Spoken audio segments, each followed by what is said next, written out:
자, 바로 이어서 진행할 텐데, 사실 우리가 오늘 할 얘기의 원리는 꼴랑 하나밖에 없습니다. 빛의 속도가 어디에서든 어떤 조건에서든 똑같다. 그런데 보는 사람이 멈춰 있느냐 움직이느냐에 따라서만 다르다. 이런 얘기를 하려고 합니다.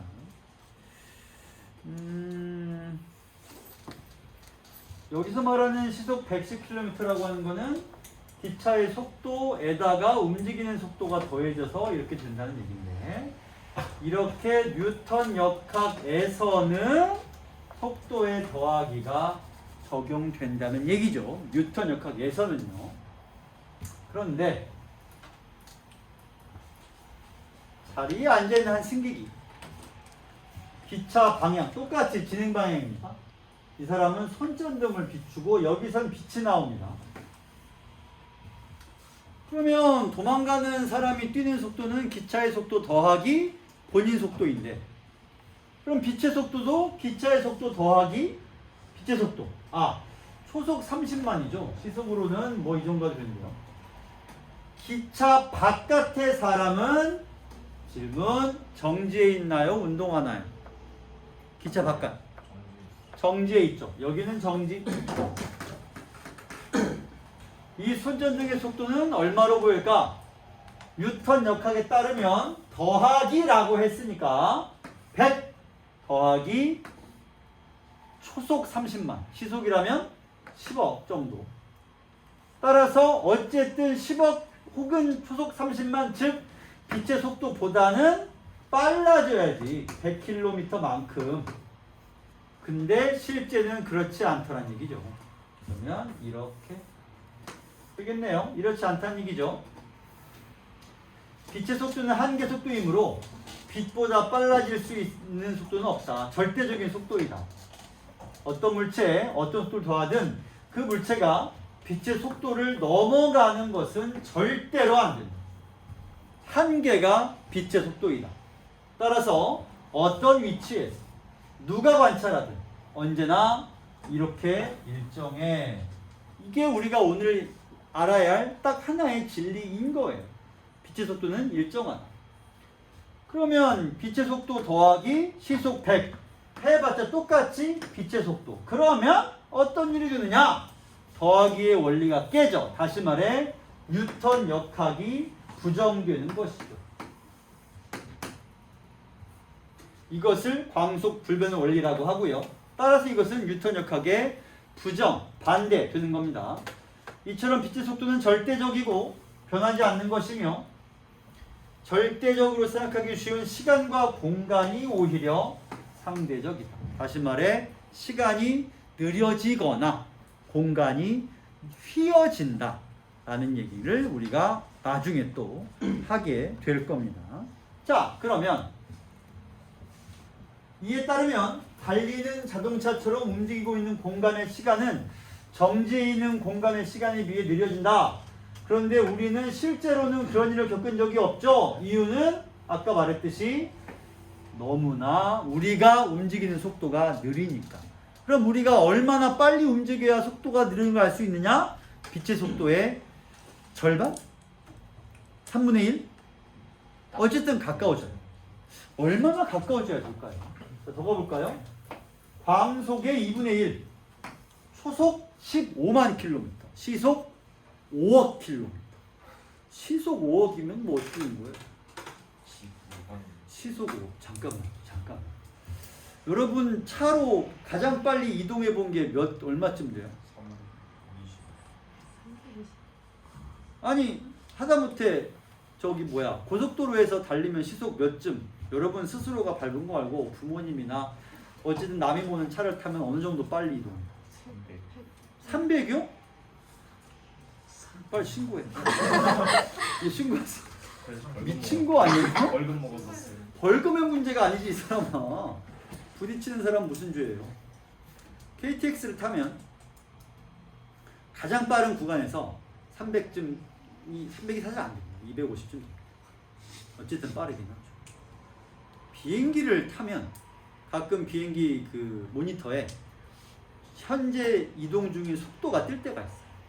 그럼 그걸 보고 있으면 내가 봤을 때는 500 정도가 가장 빠른 속도였던 것 같습니다. 그 이상은 본 적이 없고 국제선 타도 마찬가지였던 것 같습니다.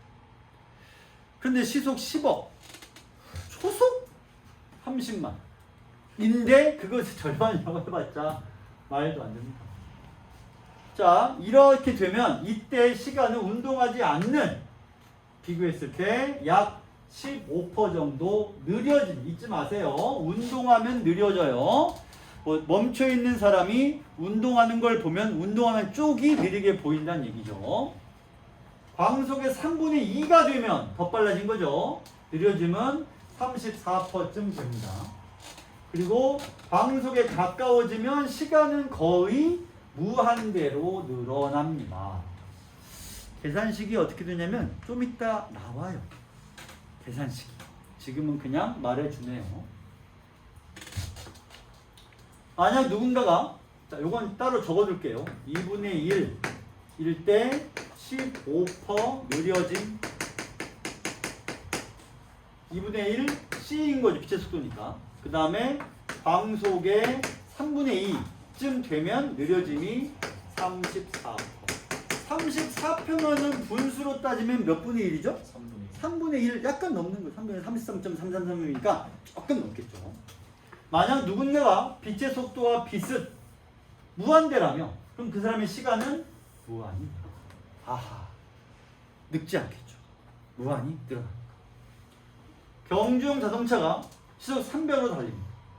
그러면 그 안에는 얼마나 느려지는가? 멈추는 시간의 약 100조분의 1 정도가. 그러니까 그냥 뭐 의미 없죠. 만약 이게 의미 있는 속도라면 경주용 차를 달리는 카레이서들은 덜 늙겠죠. 근데 그렇진 않으니까. 이렇게 작기 때문에 느낄 수 없습니다. 작기 때문에 느낄 수 없는 거죠. 그러나 만약 경주용 자동차가 광속의 3분의 2 이거죠. 로 달린다면 정지한 공간의 시간이 60분 흘렀을 때 차 안의 시간은 40분만. 여기서 나오는 거죠. 따라서 이걸 가지고 생각해보면 이 시간일 때 60분 곱하기 3분의 1 이 퍼센테이지를 이렇게 한 겁니다. 이만큼 느려진다고 했으니까 이 시간은 지금 20분이잖아요. 그럼 60분이 흐를 때 그 안의 시간은 20분이 느려지니까 이걸 마이너스로 잡아서 40분만 흐르게 됩니다. 질문. 차 안은 이동하고 있어요? 멈춰 있어요? 이동하고 있죠. 다시 말합니다. 이동하는 쪽의 시간이 느려진다고요. 보는 쪽은 멈춰 있으니까 정상이고 이동하는 시간이 느려집니다. 이동하는 사람 기준으로는 보는 쪽이 어떻게 될까요? 빠르게 흐르겠죠. 잊지 마세요. 상대적입니다. 항상 상대적임을 잊지 마세요. 우리가 일상에서 경험하기 힘든 이 원리가 실제 적용 예로는 내비게이션? 왜요? 자동차는 내비게이션 말인데요. 이 시스템은 지구를 돌고 있는 4개의 GPS 위성으로부터 신호를 받습니다. 그러면 공전 주기가 12시간. 질문. 지구의 공전 주기는 몇 시간이에요? 24시간. 맞아요? GPS 위성의 공전이라고 하는 것은 도대체 어디를 어떻게 도는 걸 말하는 거예요? 지구를 도는 것이. 지구의 공전 주기는 1년, 지구의 자전 주기는 24시간. 그러면 지구가 스스로 한 바퀴를 24시간 돌 때 GPS 위성은 그 지구의 주변을 12시간에 한 바퀴를 돕니다. 그렇다면 지구가 한 바퀴 돌 때 GPS 위성은 몇 바퀴를 돈다는 얘기인가요? 2바퀴를 돌겠죠. 자, 따라서 지상보다 GPS 위성의 시간이 느려집니다. 지구 기준 GPS 위성은 이동 중이죠. GPS 위성 기준 이걸 물어보면 헷갈릴 텐데 헷갈려도 물어보자. GPS 위성 기준 지구는 멈춰 있어요? 움직여요? 움직여요. 그렇죠? 지구가 멈춘 것처럼 보이려면 GPS 위성과 지구의 속도가 어떠면 돼요? 같으면 멈춘 것처럼 보이죠. 이 같은 시간에 물어본 김에 좀 더 물어보자. 그러면 동일한 지점에서 위성이 지구의 한 점을 찍었어요. 그리고 위성이 계속 돌고 지구도 돕니다. 위성에서 바라본 지구의 지점은 앞서가요? 뒤로 쳐져요?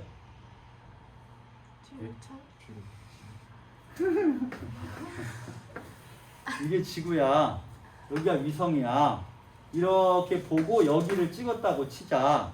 그럼 지구도 움직이고 얘도 움직일 거 아니야. 그럼 이 지점이 얘가 볼 때 이쪽으로 가겠냐고 이쪽으로 가겠냐고? 뒤로 가겠죠. 왜냐면 속도가 더 느리니까. 뒤로 이동하는 것처럼 보이겠죠. 자, 어쨌든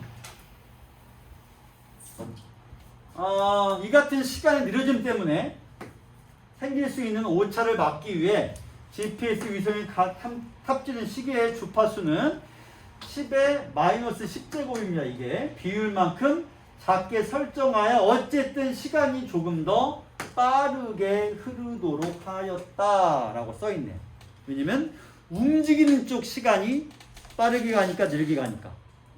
움직이는 쪽이 느리게 가니까. 그럼 GPS에 달려있는 시계를 더 빠르게 해놔야 지구 시간과 맞을 거란 얘기죠. 이쪽에 빨리 움직이고 있으니까 이쪽에 있는 시간은 더 느리게 갈 겁니다. 원리 빛의 속도는 동일하다. 다음 두 번째, 움직이는 쪽 시간이 느려진다. 움직이는 쪽 시간이 느려진다. 자, 문제를 풀어볼 텐데요. 68번 문제와 69번 문제를 풀겠습니다. 같이 풀 거예요. 칠판 보세요. 같이 풉시다.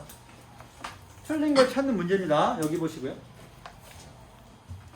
지구의 속도와 위성의 공전 주기가 동일하다면 오차가 발생한다, 안 한다? 안 한다. 같이 움직이니까 발생할 이유가 없습니다.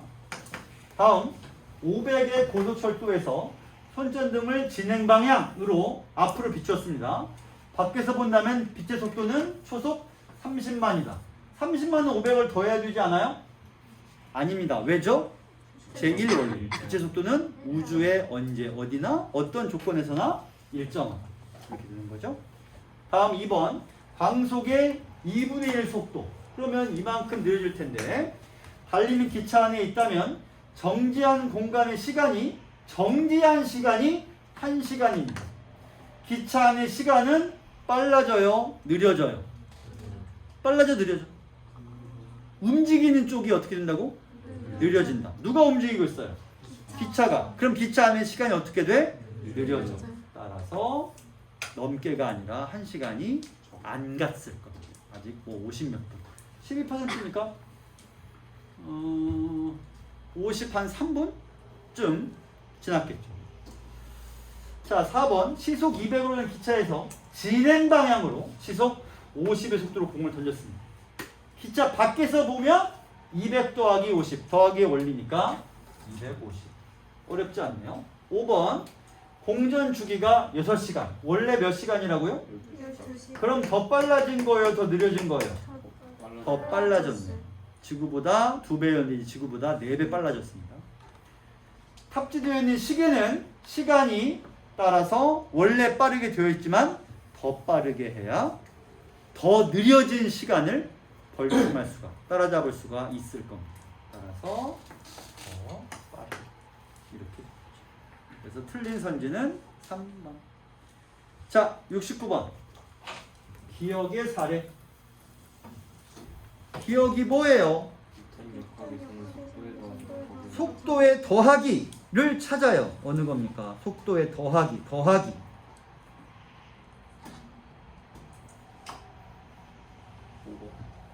5번. 5번은 속도의 더하기가 아니라 지구력의 차이죠. 3번이 답입니다. 4번은 왜 안 돼요? 그렇죠. 빛의 속도는 늘 일정하니까. 무슨 조건에서든 빛의 속도는 절대로 변화가 없습니다.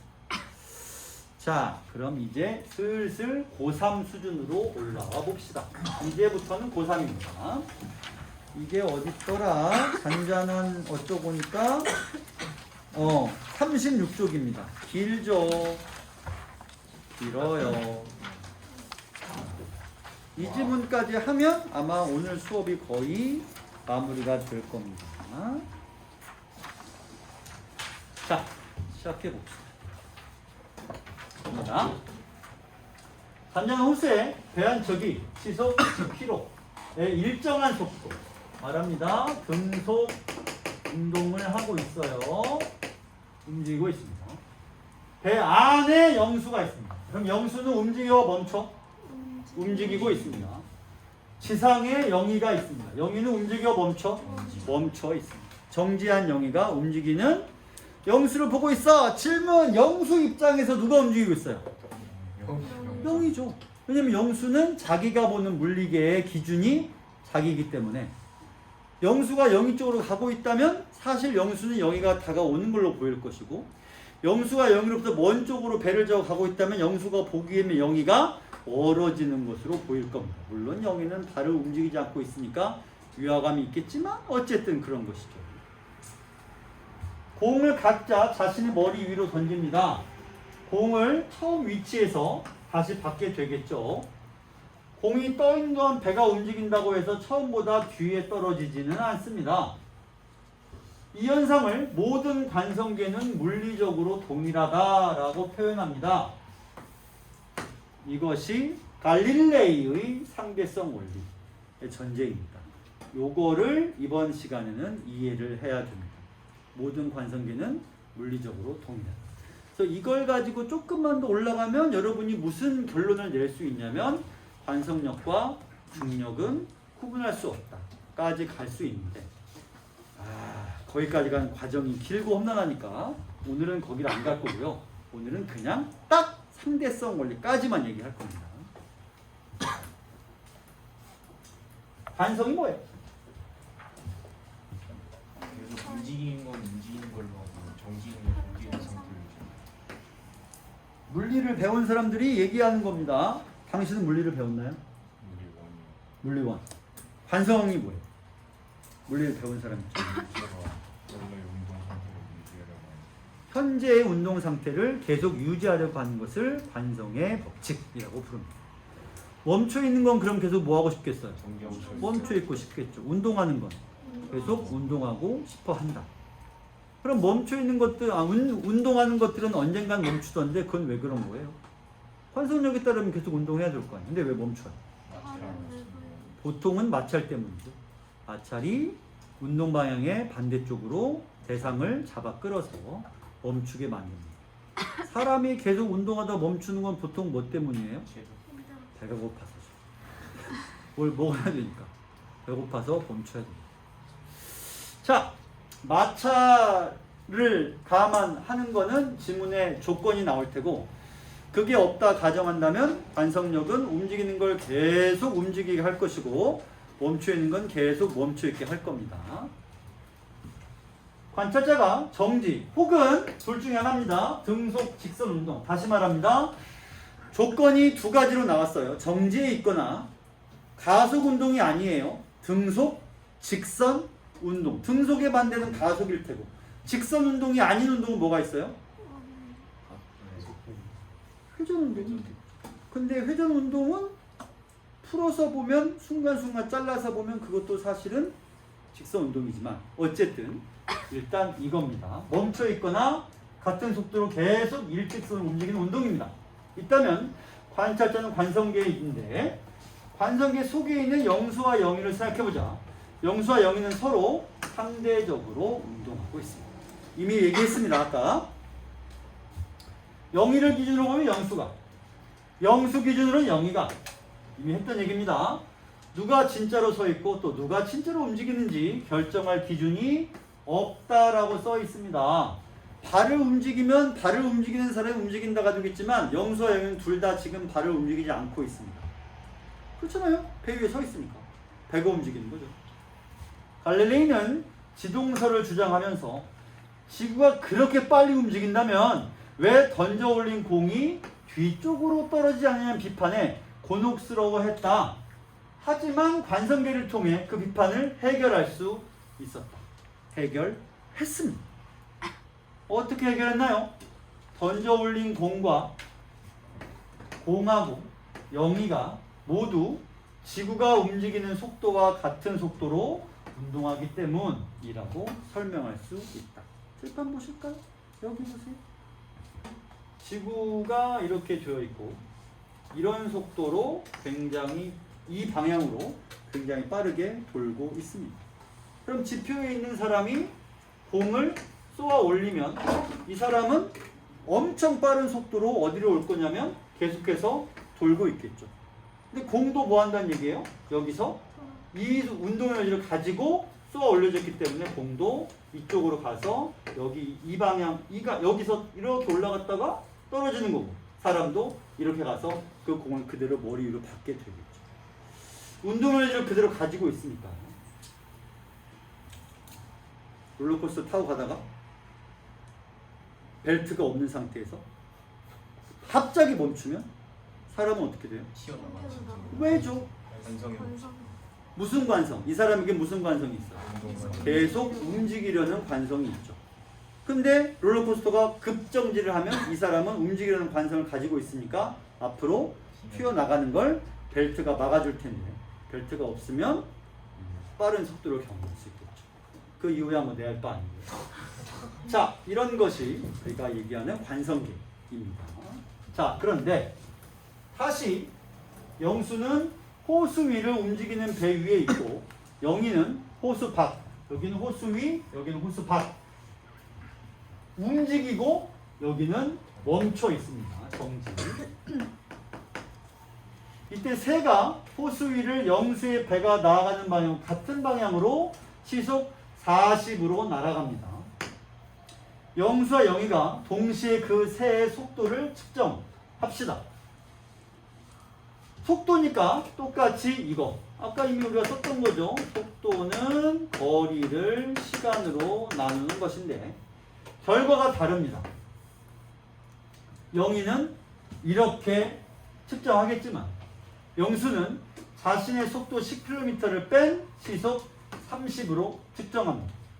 그렇다면 상대적으로 운동하는 영수와 영희가 동일한 새의 속도를 측정 결과가 다르며 이 두 결과 사이에는 규칙이 있다. 상대 속도인 시속 10km 만큼 차이가 있어야 한다. 수업 시작하면서 얘기했던 거죠. 영수는 시속 10km짜리 차를 타고 앞으로 가고 있습니다. 옆에서 시속 40km짜리 차가 지나갑니다. 영수는 그 차가 자기보다 얼마나 빨리 앞으로 간다고 생각한다는 거예요? 시속 30만큼. 자기가 10만큼 가고 있으니까 옆에 움직이는 차는 시속 30만큼 나보다 앞으로 가겠죠. 도로에 멈춰 있는 사람은 이 차의 속도를 얼마라고 보냐면 시속 40. 영수의 차는 시속 10으로 자기로부터 멀어지고 있지만 영수는 본인도 움직이고 있으니까 자기 속도를 뺀 만큼 옆에 것이 앞으로 빨리 간다고 생각을 할 겁니다. 그러면 만약에 영수가 10이고 옆차가 시속 5라면 영수는 이 옆차를 뭐라고 생각하겠어요? 5의 속도로 뭐하고 있어요? 나로부터 멀어지고 있다고. 왜냐면 자기가 10이니까 5만큼 멀어지고 있겠죠. 그럼 우리는 상대 속도를 뭐라고 생각하냐면 새와 영수가 아니라 멈춰있는 영희와 움직이는 영수의 속도차가 상대 속도인 셈입니다. 이러한 규칙을 수식으로 나타내보자. 자, 드디어 식이 나오네요. 같은 장소에 있는 영희와 영수가 어떤 사건이 발생한 어느 지점, 여기를 사건 지점이라고 부를 겁니다. 까지의 거리를 측정하려고 합니다. 자, 그러면 둘 다 같은 장소에 있습니다. 이렇게. 그 다음에 여기가 사건 지점이라고 부르겠습니다.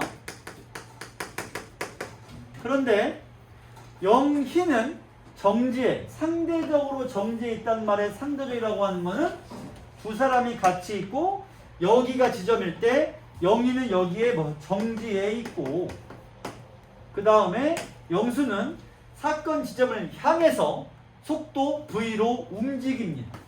따라서 이게 영수라면 영수는 앞쪽으로 이동하는데 이때 속도는 v인 거죠. 움직입니다. 따라서 영희가 측정한 위치는 고정된 값이지만 영수가 측정한 위치는 시간에 따라 달라지므로 지금 잰 것과 1초 후에 잰 결과가 다를 것이다. 그럼 시간에 따라가 여기 나오는 1초가 되겠네요.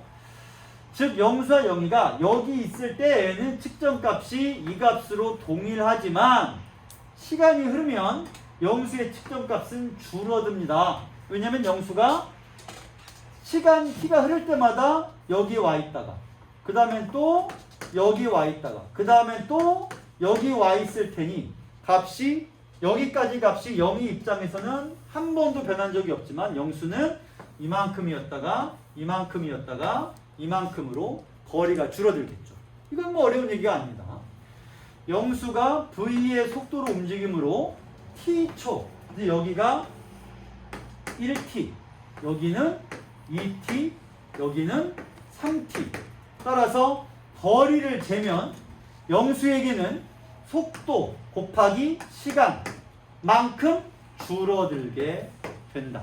그것이 vt죠. 여기 이거는 1vt고 이거는 2vt고 이거는 3vt가 될 겁니다. 그만큼 계속 앞으로 전진하니까 거리는 줄어들겠죠. 자, 이 상태에서 측정한 결과를 x'이라고 한다면 영수와 영희의 측정 결과는 x'은 x에서 vt를 뺀 만큼, 자, 이만큼이 영수와 영희가 처음 측정한 결과입니다. 그리고 영수가 측정한 결과는 이만큼이 여기보다는 빠진 상태, 다시 말해서 요만큼이었다가 t가 또 흐르면 이제 이만큼이었다가 t가 또 흐르면 이만큼, 이 x에서 이걸 빼고 이걸 빼고 이걸 뺀 만큼 줄어들게 되겠죠. 자, 이를 갈릴레이의 변환식이라고 부른다고 합니다. 그러면 이제 사건이 1초 간격이라고 해보자. 모두 1초라는 결과를 얻게 될 텐데, 즉 영수가 잰 시간을 t라고 하고 영희가 잰 시간을 t'으로 표현한다면 두 시간은 다를 이유가 없습니다. t는 t'이죠. 이와 같이 갈릴레이의 상승 원리에서는 시간 간격이 이게 중요한 거죠. 관계없이 동일하다. 다시 말해 멈춰있는 영이든 움직이는 영수든 시간이 동일할 거란 얘기입니다. 이게 상식이죠. 그럼 아인슈타인 뭐 다르게 얘기하나요? 그런데 아인슈타인은 새로운 가정을 합니다. 빛의 속력은 누구에게나 같다. 이것을 우리가 이번 시간 내내 말하고 있죠. 앞에서 영수와 영희가 새의 속력을 측정한 값은 달랐다. 운동 상태가 달랐으니까 영희는 멈춰있고 영수는 움직이니까요. 그 속력의 차이, 이게 아까 말했던 상대 속력이죠. 시속 10km. 그런데 아인슈타인은 영수, 영희 모두 이것은 동일하지 않냐는 거죠. 따라서 이 부분이랑 여기랑 차이가 나죠. 빛의 속력은 동일하다. 더 가볼까요? 모든 관성계는 동일하다. 이걸 우리가 맨 처음 얘기했죠. 이게 뉴턴 역학이에요. 여기다가 이건 다 동일하다 라는 아인슈타인의 가정을 더하면 이게 뭔 소리예요? 즉 특성성 이론은 관찰자의 운동과 무관하게 이겁니다. 빛의 속력은 일정하다는 아인슈타인이 정립한 광속 불변 법칙에 근거하는 것인데, 문제는 이거죠. 관찰자의 운동에 상관없이 일정한 것이 있다. 이 세상에는. 그게 빛이야. 근데 뉴턴에 따르면 관찰자의 운동 상태에 따라 달라져야 되는데 빛의 속력만큼은 동일해. 여기서 문제가 생겨요. 자, 지금부터 나머지 부분이 이 글의 진짜입니다. 자, 보자. 두 관찰자 영수와 영희가 있습니다. 영수는 기차. 아따 기차 정말 좋아하네요. 영희는 기차 바깥에 있습니다. 따라서 영수는 이동 중이고 영희는 정지에 있습니다. 기차 안에 영수 이동 중이죠. 기차 밖에 영희 정지에 있습니다. 마주보는 순간 기차 정중앙에서 양쪽으로 동시에 광선 빛이죠. 발사하면 영수가 보기에 빛이 동시에 영수가 보기엔 동시에 그럼 영수는 두 깃발이 기차 끝에 광선 닿으면 깃발이 올라간다면 영수는 두 깃발이 동시에 올라가는 걸 관찰할 겁니다. 자 볼까요? 기차 영수 이쪽으로 빛을 쏩니다. 기차는 이쪽으로 이동하고 있습니다. 빛이 가고 있어요. 다음 순간에 기차는 이만큼 왔습니다. 영수는 어딨죠? 기차가 이동한 만큼 영수도 이동했습니다. 영수 빛은 이제 여기로 갔습니다. 따라서 동시에 양쪽에서 깃발이 올라올 거라는 얘기인데 문제는 지금부터예요. 그런데 영희는 다르다. 왜요? 영희가 볼 때 동시에 양 끝에 닿으려면 오른쪽으로 가는 이쪽이죠. 빛의 속력이 왼쪽으로 가는 속력보다 이쪽입니다. 더 빨라야 한다. 물론 실제로 빛의 속력이 일정합니다. 그럼 왜 빨라야 되죠? 오른쪽으로 가는 광선은 기차 앞쪽이 자꾸 멀어짐으로 더 먼 거리를 이동하게 됩니다. 다시 말해 이와 기차는 지금 이쪽으로 이동 중입니다. 이쪽으로 계속해서. 그러면 이 빛이 여기 도달했을 때 이 거리만큼 기차가 이동해 있다는 거죠. 그럼 빛은 이 거리를 더 가야 된다는 거예요. 반면에 이 빛이 출발했을 때 이쪽에 있던 기차는 여기까지 기차 뒷면이 여기까지 왔습니다. 출발점은 여기였잖아요. 따라서 이 빛은 어디? 여기서 출발했으니 처음에 빛은 뒤로 가는 빛은 이만큼만 이동하면 되고 앞으로 가는 빛은 이만큼을 이동해야 여기 닿을 거야. 이렇게 되는 거죠. 이쪽이 멀어지니까. 자, 앞쪽은 멀어지고요. 그 다음에 왼쪽으로 가는 것은 기차 뒤쪽이 다가오므로 더 가까운 걸 이동하게 되기 때문이다. 하지만 아인슈타인 가정에 의해 오른쪽으로 가는 광선 이쪽이죠. 같은 속력으로 먼 거리를 감으로 시간이 더 오래 걸리고 왼쪽으로 가는 애는 같은 속력으로 요만큼만 가면 되니까 시간이 더 짧게 걸린다. 이거 세모컨 좀 안 했구나. 더 오래, 더 짧게. 따라서 영희는 두 깃발이 동시에 올라오는 모습을 볼 수가 없을 겁니다. 기차의 뒤쪽 깃발이 먼저 올라오는 이유는 거리를 조금 이동하고 그 다음에 앞쪽 깃발이 나중에 올라오는 이유는 거리를 이렇게 길게 이동해야 되니까. 영수에게는 동시에 일어난 사건이 영희에게는 동시에 일어나지 않는 것이다. 이처럼 동시성이 절대적인 것이 아니라 관찰자에 따라 변한다는 개념을 동시성의 상대성이라고 한다. 한 사람에게는 동시에 일어나는데 나머지 한 사람에게는 동시에 일어나지 않습니다. 이걸 가리켜 동시성의 상대성이라고 부른다는 얘기죠. 자, 페이지를 넘겨서요. 배터리 부족하면 돼요. 무시해 그냥 어쩔 수 없어. 지금 오케이 계속 갑니다. 그런데 영희는 여기까지 했고요. 그 다음에 이때 영희가 측정한 위치와 시간을 x와 t라 하고 영수가 측정한 위치와 시간을 x 프라임 t 프라임이라 하면 두 관계는 다음과 같다. 알 수 없습니다. 이걸 우리가 어떻게 계산하나요? 이글은 계산하라고 준 공식이 아니고요. 설명을 해줍니다. 밑에 볼게요. 위의 수식을 이용하여 측정한 위치와 시간을 관찰자의 상대 운동에 따라 변환할 수 있는데 이러한 변환을 로런츠 변화라고 부른다. 요거를 말하는 거죠. 이를 앞서 제시한 갈릴레의 변환식 비교해 보면 그게 뭐였죠? x는 정확히 뭐였더라? vt가 어떻게 됐죠? x 프라임이었죠. x 프라임은 x 마이너스 vt 요거였죠. 이거와 비교해 보면 수식에 빛의 속력 c가 들어가 있습니다. 뭐 이런데 들어가 있죠. 만일 여기서 c가 초속 30만이 아니라 훨씬 더 커서 무한대라고 하면, 여러분 잊지 마세요. 여기 봐요. 무한대라고 하면이 빛의 속도가 원래는 초속 30만인데, 그러면 x 프라임, t 프라임 모두 분모는 그냥 1이 되어버립니다. 계산하라고 말을 안 하죠. 그냥 이 값이 1, 이 값이 1이라는 얘기.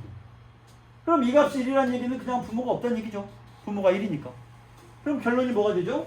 x 프라임은 x 마이너스 vt. 똑같죠? 똑같습니다. 또한 분자는 x 프라임의 경우는 이거지만 여기 썼어요.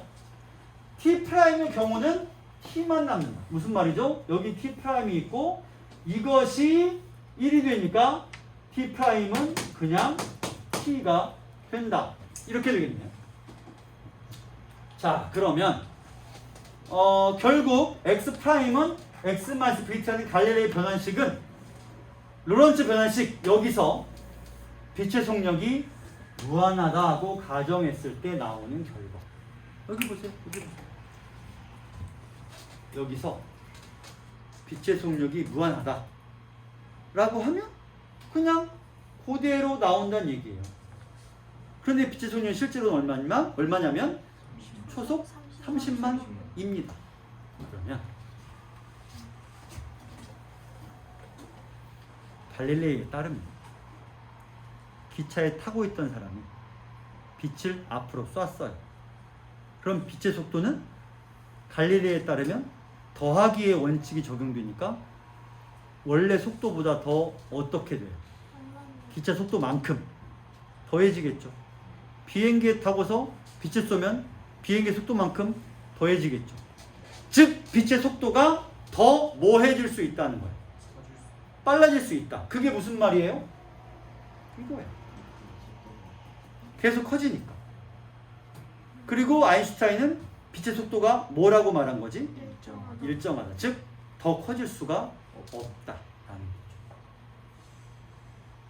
이게 둘의 차이인 거예요. 갈릴레이는 계속 커진다. 계속 비행기에 타고 전투기에 타고 초음속기에 타고, 그럼 빛은 계속 커질 거야. 하지만 아인슈타인은 딱 잘라 말한 거죠. 아니, 빛의 속도는 일정, 더 커질 수 없어. 그게 특수한성 이론으로 가는 거고, 뉴턴 역학에 따르면 빛의 속도는 계속 커질 수 있다. 이런 얘기죠. 요게 몇 번 선지로 나와 있냐면 60번 문제로 나와 있습니다. 60번을 먼저 풀어보세요.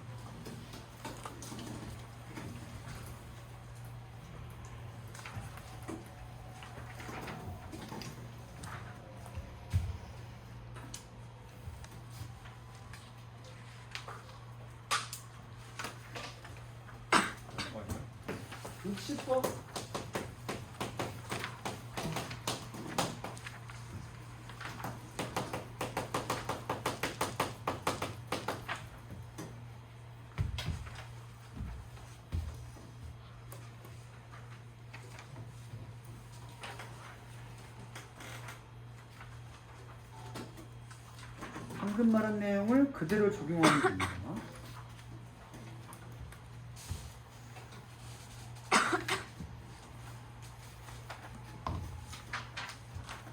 결정했나요? 이거 오래 걸릴 얘기는 아니에요. 자, 아인슈타인에 따르면 빛은 속도가 어떠하다? 일정하다. 근데 그거를 어떻게 바꾸면 누가 된다는 얘기예요? 무한하다고 바꾸면 갈릴레이의 역학이 된다. 요거를 문장으로 바꾼 게 몇 번이에요? 4번 문장이 이렇게 되는 거죠.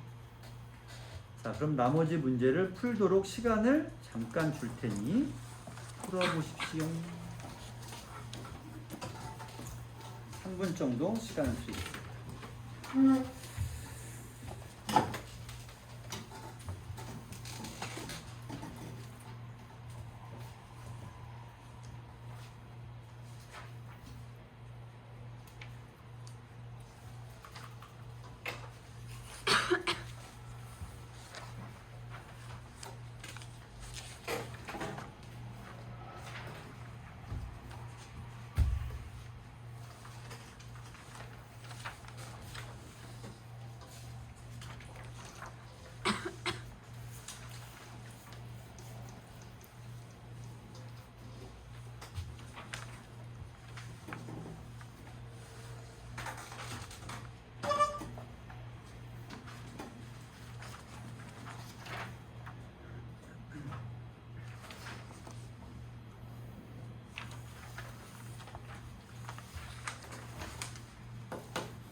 고개를 들고 나를 보세요.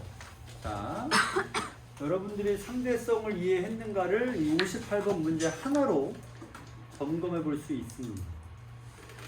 사실 58번은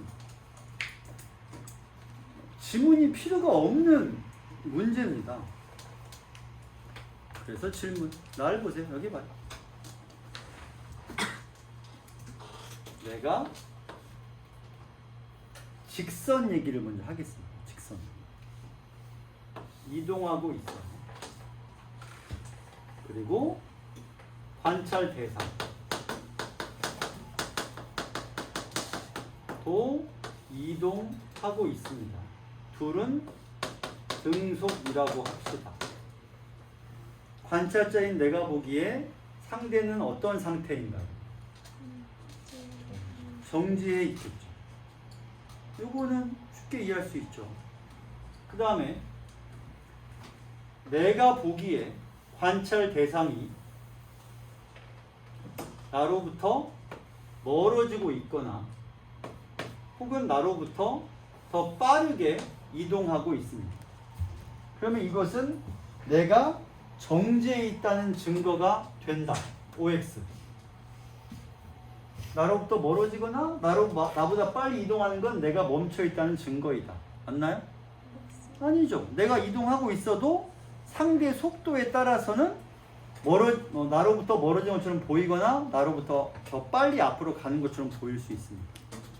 자, 그러면 내가 이동하고 있음을 알 수 있는 증거는 뭐예요? 우리는 어떤 상황에서 내가 이동한다 라고 느낍니까?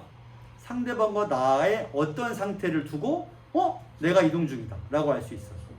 속도 차이가 있을 때. 그러면 나는 내가 이동 중이다 라는 걸 알 수 있는 것이죠. 1번을 볼까요? 이게 A입니다.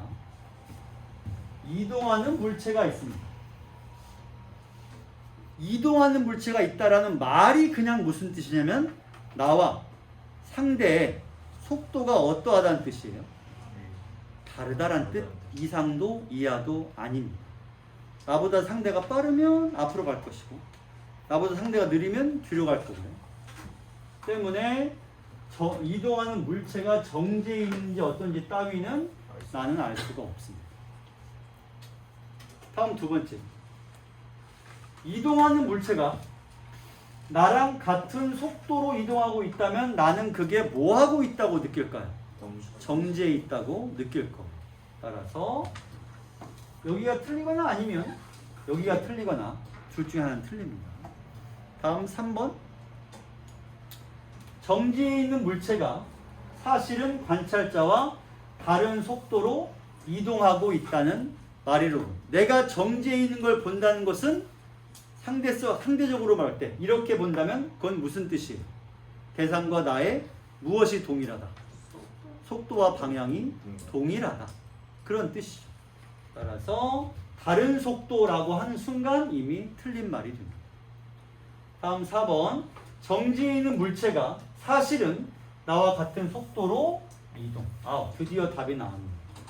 5번이 조금 어려운데 물체의 정지와 이동은 어떻게 구별할 수 있냐면 사실은 관찰자의 정지와 이동의 차이에 기인한다는 말이로군. 그럴듯해 보이지만 안 됩니다. 왜냐면 물체의 정지와 이동의 차이는 관찰자의 정지와 이동의 차이에 기인하지는 않고요. 그거는 관찰자가 그 상태를 관측함으로 결정할 수 있는 판단일 뿐 그것이 곧 정지와 이동을 결정해 주지는 않습니다. 다시 말해서 내가 상대를 보니까 상대가 멈춰 있어. 이건 그냥 나와 상대의 속도가 동일하다는 뜻일 뿐 상대가 이동하고 있는지 멈춰 있는지를 내가 보는 것에 의해서 내가 보기에 멈춰 있다고 걔가 멈춰 있는 것도 아니고요. 내가 보기에 운동한다고 해서 걔가 운동하는 것도 아닙니다. 그럼 내가 보기에 멈춰 있거나 내가 보기에 운동하는 거는 뭐의 차이일 뿐이냐면 내가 운동하고 있는지 내가 아닌지에 따른 관측 결과의 차이일 뿐이고 그것이 대상이 실제로 움직인다 안 움직인다를 결정해 주지는 못한다는 얘기입니다.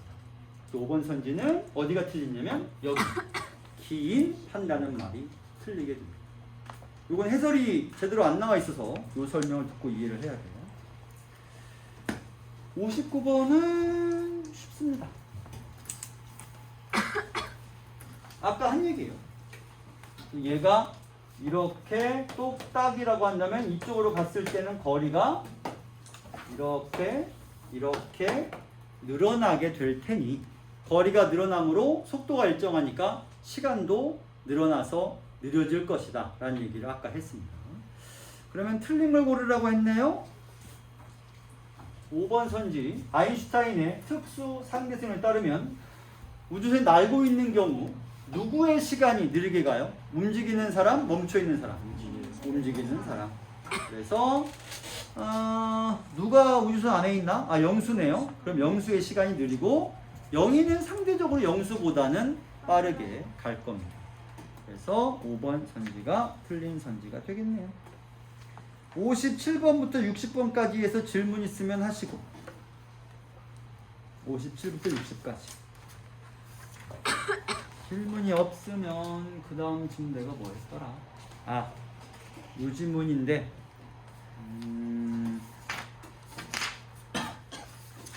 32쪽 잠깐 보세요.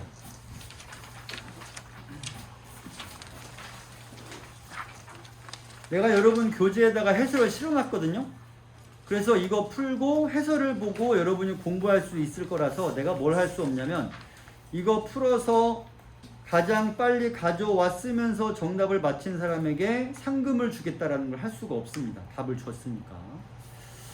대장 지문이 이거예요. 다음 주에 이거를 우리가 수업을 할 겁니다. 다음 주에 하고요. 오늘은 남은 시간 동안 과학혁명 얘기를 합시다. 쪽번호 39쪽. 39쪽이에요. 그런 효과나요? 기하는 날 많이 하셨어요? 우리가 화요일이잖아요. 네. 아니요. 아니야. 왜 이래? 아니야. 다음 주. 네, 하겠습니다. 다음 주에 할까요? 네. 네. 기다리 하는 거. 선생님도 좀 쉬셔야죠. 선생님 안 나오세요? 그날 나는 안 나올 겁니다. 그래서 쉬셔야죠. 다음 주에 할 겁니다.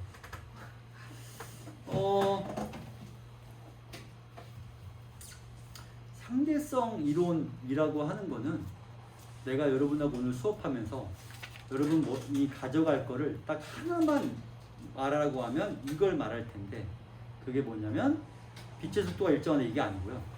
또는 일반 상대성 이게 아니고요. 내가 처음에 얘기했던 양동이 있죠. 그거만 여러분이 이해하면 상대성 이론에서 많은 걸 이해합니다. 양동이만 이해합니다. 내가 여러분이 뭐라 그랬냐면, 양동이 가장자리에 탄 나는 언제 물이 멈춘다고 느낄 것인가? 그게 언제죠? 물의 속도와 양동의 속도가 같아질 때. 그리고 가장 처음 양동이가 막 돌기 시작했을 때가 물이 가장 빨리 움직이는 것으로 볼 것이다. 점점 느려지다가 둘이 같아지면 멈출 것이다. 이걸 이해하면은 상대성 원리를, 갈릴레이의 상대성 원리를 이해하는 거고요. 거기부터 아인슈타인도 출발할 수 있어요. 근데 사실 아인슈타인 정말 위대한 사람이지만 갈릴레이의 상대성을 이해하는 게 먼저고요. 그 다음이 아인슈타인. 아인슈타인이 오히려 쉽습니다. 오히려 상대성을 제대로 이해만 하면. 자, 그리고 지금 얘기할 건 토마스 쿤이라는 사람입니다. 과학혁명이에요. 이 지문은 사실 현대과학으로 보기에는 상대성 이론보다 더 의미 있어요. 상대성 이론 지문이 아니라 과학 철학 지문이에요. 철학 얘기를 해봅시다. 자, 내용은 쉬워요. 갑니다. 가달라면 쉽고 나달라면 어렵습니다. 시간 되니까 하겠습니다. 우리는 흔히 과학적 지식이 쌓여 현재의 거대한 지식이 되었다고 여깁니다. 그러나 과거에 당연시되었던 특정 과학 이론이 타당하지 않은 것으로 밝혀지면서 새로운 이론이 대안으로 자리매김 한 사례는 비일비재하다. 칠판 보시고요. 내가 비끈 거 기준으로 앞과 뒤가 내용이 같은가요? 다른가요? 그러나니까 다르겠죠. 뭐가 다른 거예요? 비끔 앞으로 따르면 과학적 지식이 쌓여서 우리가 지금 사는 세상이 만들어졌다는 게 상식인 거죠. 비끔 뒤는 무슨 얘기를 하고 있어요? 쌓이다가 이거 틀렸네? 안 돼? 다시 쌓다가 이것도 아니네? 안 돼? 이렇게 된다는 얘기잖아요. 비끔 뒤는. 그러니까 우리의 상식이 틀렸다는 얘기예요. 아니다. 실제로 과학은 기존 지식을 부정하면서 발전해 왔다.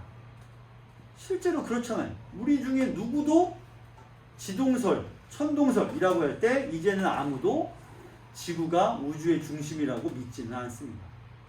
태양이 우주의 중심이라고 믿지도 않습니다. 왜냐하면 우주는 훨씬 넓으니까요. 토마스 쿤은 이러한 사례를 토대로 인류의 지식이 점차 누적 아니야. 인류의 지식은 기존 지식을 부정하면서 발달해 왔어. 라는 얘기입니다. 그래서 여러분들이 정말 공부를 잘하게 되는 것은 어떤 경우냐면, 내가 여러분에게 말하는 걸 부정할 수 있을 때, 국대쌤이 하는 말을 송두리째 부정할 수 있을 때 진정한 발전을 이루었다. 그러면 당장 나한테 와서 고형, 당신 말은 틀려. 이렇게 말한다고 당장 내일 발전하진 않겠지만, 글쎄 어떨까요? 더 가볼까요? 쿤에 따르면 어떤 과학자가 전례 없는 과학적 업적을 제시하고 다수 과학자들이 이를 수용하면 그와 관련된 패러다임이 주도권을 잡는 정상과학의 시기에 진입을 한다라고 합니다. 자, 우선 여기까지. 패러다임이 생겨나기 위한 조건 두 개를 말해봐요. 어떤 패러다임이 생겨나기 위한 조건 두 개. 어떤 업적이 빵 터지고 그 다음에 다수가 이를 수용하면 업적이 생겨나. 갈릴레오가 대표적인 인물이죠. 업적을 세웠고 처음엔 배척받다가 나중엔 모두가 그가 옳다. 코페르니쿠스도 마찬가지겠죠. 인정하게 됩니다. 그러면 갈릴레이의 혹은 뉴턴의 패러다임이 주도권을 잡는 거예요. 이게 정상과학의 시기죠. 자, 나랑 가만히 있어봐. 의찬이랑 너 이름이 의찬이 맞나? 준혁이도 저거 하지 않았어요? 변증법? 아직 안 했어. 하겠지. 할 거예요. 어쨌든 변증법에 따르면 정, 반, 합이라는 게 있어요. 정이라고 하는 건 모두가 인정하는 거죠. 그러다가 어느 순간 반대가 생기고 둘이 투쟁을 겪은 끝에 얘도 긍정하고 얘도 긍정하는 합이 생겨납니다. 그러면 이게 정상과학의 시기죠. 하지만 이 정상과학의 시기에는 반드시 또 뭐가 생기게 돼 있어요? 반이 생깁니다. 투쟁하던 끝에 새로운 정상과학이 생기는 거죠. 이러면서 과학은 끊임없이 발전해 왔다. 정상과학의 시기란 정의 시기를 말하는 겁니다. 패러다임이란 설명해 줍니다. 패러다임이란 특정 시대의 과학자들이 집단적으로 받아들이는 수용한다는 얘기죠. 수용하는 이런 것들을 망라한 일종의 지식의 틀. 이게 패러다임입니다. 그래서 나는 패러다임 할 때마다 늘 이런 걸 떠올립니다.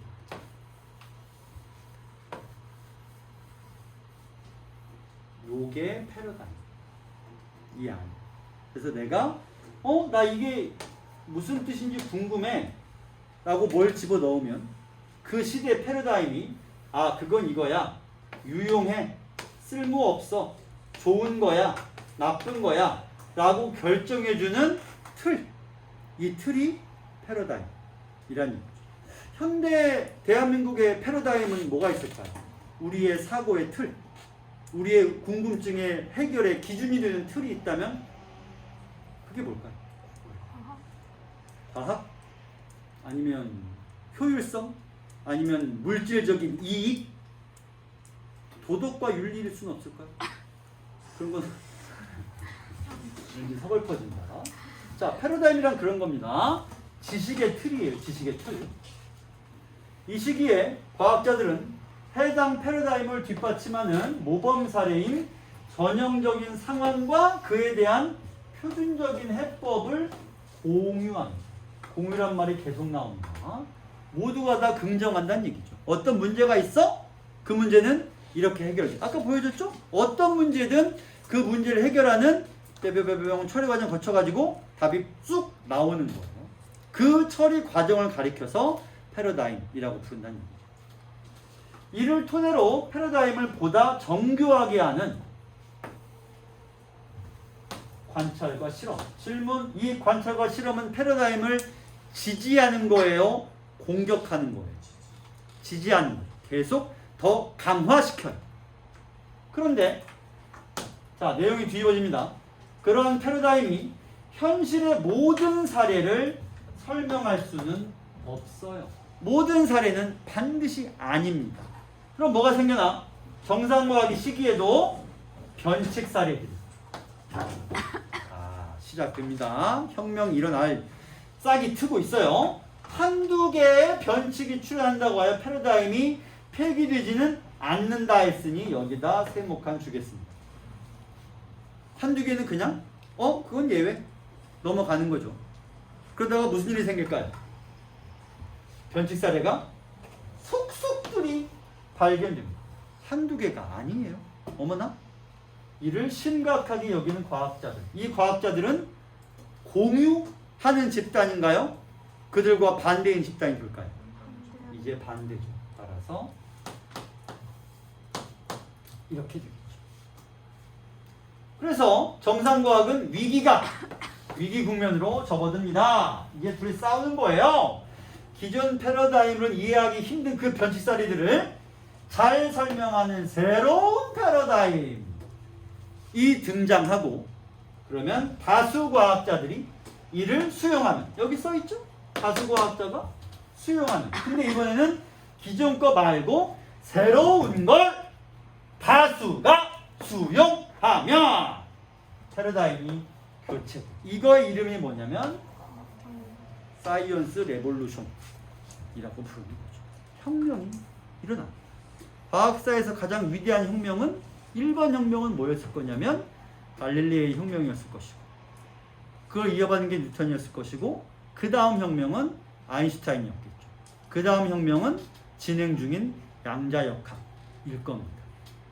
그리고 어쩌면 여기 안에 있는 누군가가 나중에 혁명의 주인공, 레볼루션의 주인공이 될지도 모르죠. 적어도 나는 아닐 거예요. 나는 여러분이 레볼루션을 꿈꿀 때 보수의 편에 서서 여전히 기존 것이 옳아 이것들아 라고 소리를 지르고 있을 겁니다. 왜? 왜냐하면 새로운 게 나오면 배워서 가르쳐야 되잖아요. 귀찮아. 짜증나요. 나는 무조건 보수할 거예요. 자, 쿤에 따르면 기존의 패러다임과 새로운 패러다임이 항상 총체적인 차이가 있어요.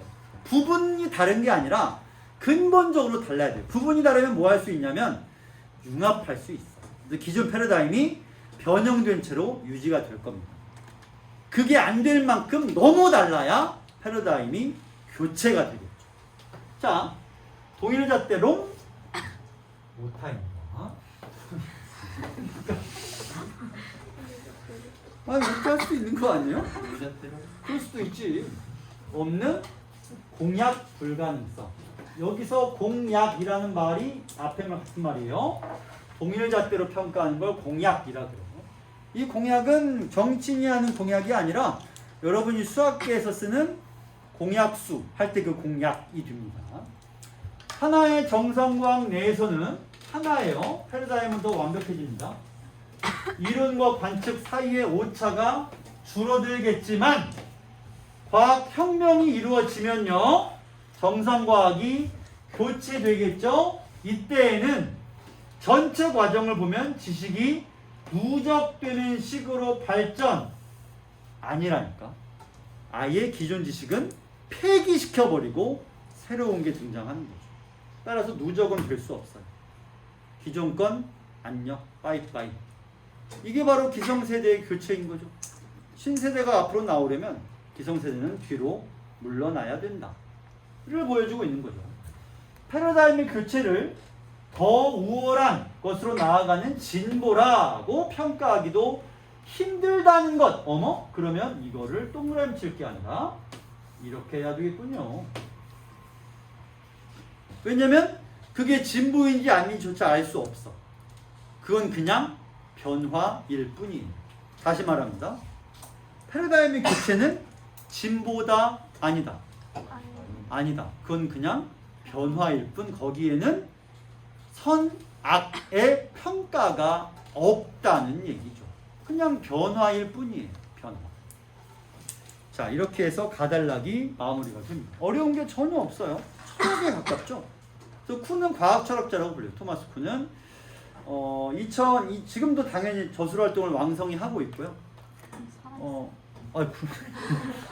멀쩡한 사람 죽이면 됩니다. 이 사람은 여전히 과학혁명을 주장하고 있습니다. 그러고 보니 아직 살아있는지 모르겠다. 얼마 전까지는 해도 틀림없이 살아있으면 세상 알 수 없으니까요. 누가 먼저 갈지는 모르죠. 나보다 내가 늦게 왔지만 알 수 없는. 아직까지 살아있는 사람들이 꽤 많습니다. 그래서 수능 현재 지문들은 좀 더 살아있는 사람들 얘기를 많이 하는 것도 요즘 수능의 흐름이긴 합니다. 옛날엔 무조건 죽은 사람 얘기했는데 요즘은 산 사람 얘기를 하고 있습니다. 자, 그리고 오늘 우리의 테마인 상대성 이론이 지금부터 나옵니다. 자, 이겁니다. 뉴턴 역학에서 여기로 오는 거죠. 먼저 갈릴레이의 상대성. 비슷한 테마니까 비슷한 내용이 나옵니다. 한계성 원리란 관찰자가 정지, 이거 좀 돌아가고 있어 아직? 다행이다. 관찰자가 정지에 있거나 등속 직선, 맨 첫 집에서 했던 얘기죠. 조건이 두 개예요. 정지에 있거나 같은 속도로 직선 운동해야 됩니다. 모든 물리 법칙은 동일하다. 이것도 아까 우리가 문제로 풀어봤던 거죠. 물리계는 항상 관성계는 동일하다라는 얘기를 했었어요. 이게 뉴턴의 얘기입니다. 속도 A로 등속 운동하는 기차. 아이고 몇 대째 보내는 거예요. 왼쪽으로 던진 공이 앞쪽으로 던진 공이 속도 B로 등속 운동. 아까 지문에 뭐라고 했죠? 기차의 속도가 100이고 공의 속도가 10일 때 속도는 얼마라고? 110이라고 얘기했는데 이 지문은 그거를 A와 B로 치환했습니다. 그럴 때 기차 안에 관찰자와 기차 바깥에 관찰자, 얘는 움직이고 얘는 정지해 있죠. 공의 속도는 서로 다르지만 이 사람에게는 속도가 얼마야? 공의 속도 10. 기차 바깥에 사람에게는 110 기차의 속도가 있으니까. 그에 대해 기술하는 물리법칙은 동일하다. 무슨 말이냐면 A 플러스 B, 아까 더하기의 원리라고 했습니다. 그렇다면 기차 바깥에 정지해 있는 경우는 이 속도와 이 속도가 더해지지만 속도 합성의 법칙이 아까 나왔던 더하기의 법칙입니다. 따르면 등속 운동하는 관찰자에게 관찰자와 동일 속도, 동일 방향으로 움직이는 물체는 정지해 있는 것처럼 보일 겁니다.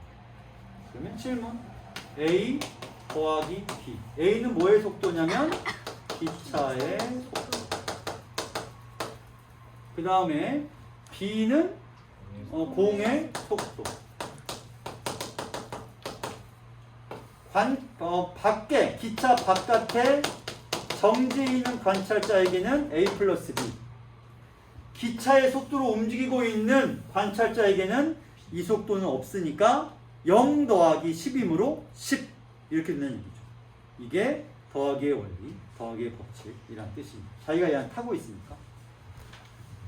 그런데 19세기 중반 빛의 속도는 관찰자의 운동 속도와 상관없이 항상 일정해요. 그렇죠? 이쯤 되면 지겹죠. 그렇지 않습니까? 지금 우리가 빛의 속도 일정하다는 얘기를 이 3시간 동안 못해도 10번 이상 했습니다. 이는 속도 합성의 법칙에 위배됩니다. 왜 위배되죠?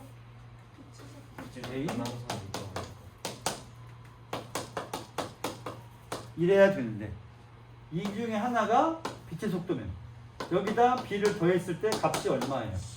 그냥 C란 얘기죠. 그러니 위배되죠. 더해지지 않으니까. 다시 말해 바로 전 지문에서 빛의 속도가 무한하다고 해야지 속도 합성의 법칙이 위배되지 않을 텐데 일정하다고 한 순간 속도 합성은 이제 깨져버렸죠. 그러면 변칙 사례이다. 변칙이면은 쿤에 따르면 혁명이 다가오고 있습니다. 레볼루션입니다. 또한 속도 합성의 법칙에 따르면 빛의 속도로 움직이는 관찰자에게 같은 방향으로 나아가는 빛은 정지해 있습니다. 내가 빛의 속도로 이동하고 있고 나는 빛의 속도에 옆에 빛이 가고 있습니다. 그럼 빛은 뭐에 있어야 되냐면 정지해 있어야 돼요. 맞잖아요. 속도가 같으니까. 그런데 그 관찰자의 눈에 그 빛이 도달하지 못합니다. 무슨 말이냐면 우리는 사물을 어떻게 봐요? 빛이 와서 여기서 나온 빛이 여기 튕겨가지고 여기 들어오니까 이 색깔도 알고 볼 수가 있잖아. 근데 나하고 이 빛하고 같은 속도로 가고 있습니다. 그래서 빛이 멈춰 있어요. 그럼 내